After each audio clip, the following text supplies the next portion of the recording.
Tu fais tout pour réduire ta facture, et elle augmente quand même. Tu éteins les lumières, tu baisses le chauffage la nuit, tu as remplacé tes ampoules, tu as peut-être même acheté un thermostat connecté à 200 €. Et pourtant, la facture continue toujours de monter. Elle est toujours là, parfois plus haute qu'avant. Ce n'est pas ta consommation qui pose problème, c'est quelque chose que tu n'as jamais vérifié, quelque chose d'invisible, quelque chose que l'industrie de l'énergie, une industrie qui pèse plus de 3 000 milliards d'euros par an, a tout intérêt à ce que tu ne découvres jamais. Parce que ce que je vais te montrer coûte 15 €, s'installe en 30 secondes et réduit ta facture d'énergie jusqu'à 80%. Avant de continuer, like et abonne-toi pour comprendre ce que personne ne t'explique. Laisse-moi te poser une question directe. Est-ce que tu as déjà regardé derrière tes radiateurs? Pas sur le côté, derrière, entre le radiateur et le mur. La plupart des gens ne l'ont jamais fait, et c'est exactement là que des centaines d'euros partent chaque année, silencieusement, sans que tu t'en rendes compte. Voilà ce qui se passe réellement dans ta maison en ce moment. Ton radiateur chauffe, il produit de la chaleur, mais cette chaleur ne va pas dans ta pièce, elle va dans ton mur. Le mur absorbe l'énergie, il se réchauffe, et pendant ce temps, toi tu as froid. Tu montes le thermostat, le radiateur chauffe encore plus d'énergie part dans le mur. Ta facture grimpe et tu restes dans une pièce qui met 2 fois trop de temps à chauffer. Tu paies pour chauffer les murs de ta maison, pas pour te chauffer toi. Ce n'est pas une métaphore, c'est de la physique, et l'industrie de l'énergie le sait depuis des décennies. Maintenant, parlons des solutions classiques qu'on te propose. La première, double vitrage, entre 3 000 et 8 000 € selon la surface. Efficace sur les fenêtres, mais ça ne touche pas au problème des radiateurs. La deuxième, isolation des murs, entre 10 000 et 30 000 € selon la maison. Des travaux, des semaines de chantier, et une fois terminé, le problème derrière les radiateurs est toujours là. La troisième, chaudière à condensation, 2 000 à 5 000 €. Installation par un professionnel, durée de vie limitée. Et la chaleur qu'elle produit continue de partir dans les murs de la même façon. Tu vois le problème? Toutes ces solutions attaquent des symptômes différents. Aucune n'attaque la source exacte de la perte de chaleur la plus massive dans un logement standard. La perte derrière les radiateurs représente entre 25 et 40% de toute l'énergie consommée par ton système de chauffage. 25 à 40% partis directement dans le mur froid sans jamais entrer dans ta pièce. Et personne dans l'industrie du chauffage ne te le dit, parce que si tu le savais, tu n'achèterais pas de nouvelles chaudières. Voilà maintenant la vraie cause de tout ça. Derrière chaque radiateur, il y a un espace d'air, quelques centimètres entre le métal chaud et le mur froid. Cet espace devrait être un isolant. L'air immobile isole bien, mais ce n'est pas ce qui se passe. La chaleur du radiateur se projette directement contre le mur par rayonnement thermique, pas par convection, par rayonnement. C'est-à-dire que les ondes de chaleur traversent l'air et frappent le mur comme des rayons.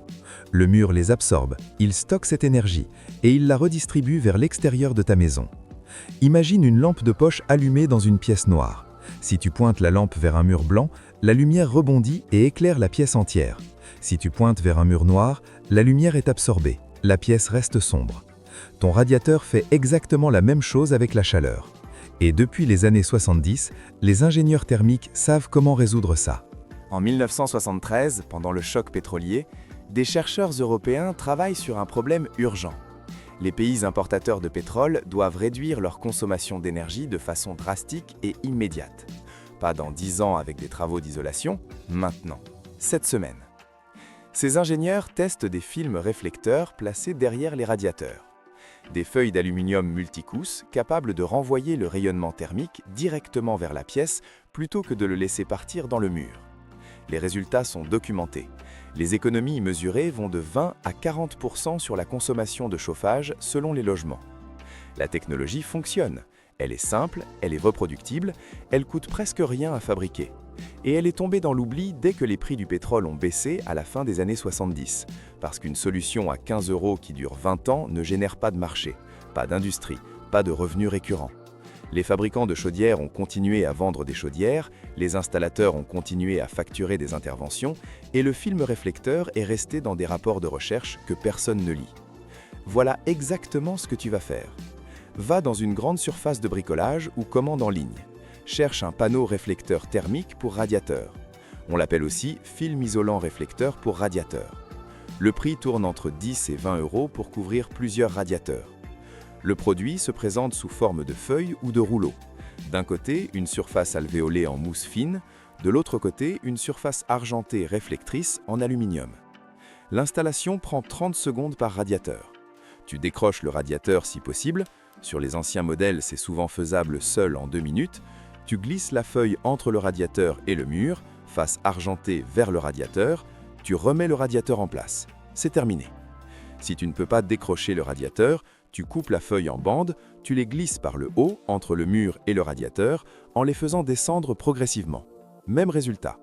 Ce que tu viens d'installer renvoie entre 75 et 90% du rayonnement thermique vers ta pièce, plutôt que vers le mur. Maintenant, expliquons pourquoi ça fonctionne vraiment. L'aluminium est l'un des meilleurs réflecteurs de rayonnement thermique qui existent.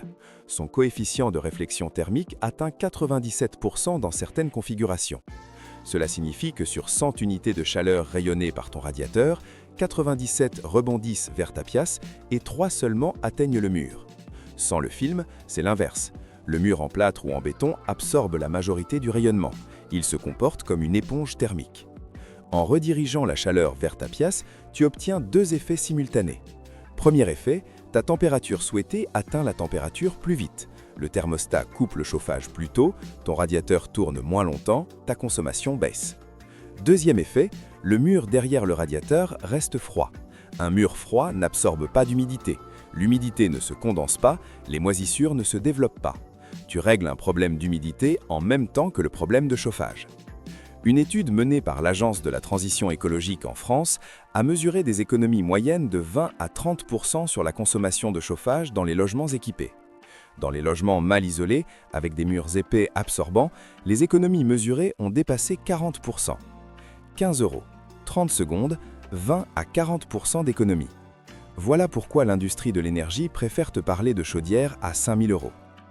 Il y a une croyance que je dois corriger maintenant. Beaucoup de gens pensent que cette solution ne marche que dans les vieilles maisons mal isolées. C'est faux. Même dans un appartement récent avec une isolation correcte, le problème du rayonnement thermique derrière les radiateurs existe. Parce que l'isolation des murs extérieurs et le rayonnement thermique derrière les radiateurs sont 2 problèmes distincts. L'un n'annule pas l'autre. Un mur bien isolé absorbe moins de chaleur venue de l'extérieur, mais il absorbe toujours le rayonnement de ton radiateur par l'intérieur. Ce sont 2 directions de transfert différentes. Le film réflecteur agit uniquement sur la chaleur intérieure que ton radiateur projette vers le mur. L'isolation agit sur la chaleur extérieure qui tente de pénétrer. Les 2 solutions sont complémentaires, pas interchangeables. Tu t'en souviens maintenant. Tu éteignais les lumières, tu baissais le thermostat, tu faisais tout bien. Et la facture continuait de monter. Parce que le problème n'était pas ta consommation visible, il était derrière tes radiateurs. Invisible, silencieux, représentant peut-être 1/3 de toute l'énergie que tu payais chaque mois. Un film d'aluminium à 15 € glissé entre ton radiateur et ton mur change la direction de la chaleur. Elle ne part plus dans le béton, elle revient vers toi. Ta pièce chauffe plus vite, ton thermostat coupe plus tôt, ta facture baisse. La chaleur que tu payais était déjà là, elle allait juste dans le mauvais sens. Si tu connais quelqu'un qui chauffe ses murs sans le savoir, envoie-lui cette vidéo. Et abonne-toi pour comprendre ce que personne ne t'explique. Maintenant, elle va dans le bon.